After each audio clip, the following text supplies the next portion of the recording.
Welcome back to another episode. Today's topic is the broken TV. So, I can remember a lot of fond memories with the TV behind me right here.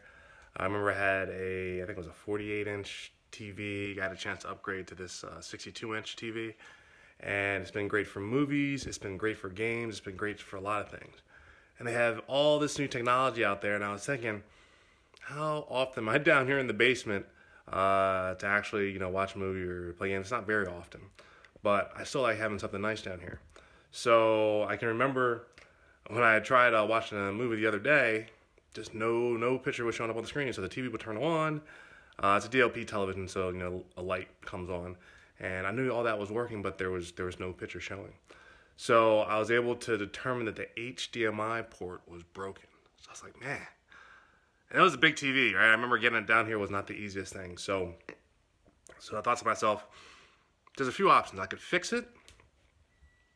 Of course, I have to figure out what part is actually broken and how much the replacement part actually is. And considering it's the HDMI port on most likely is a motherboard within the TV, it wasn't going to be something that necessarily was small or easy to replace. I didn't feel like doing any soldering.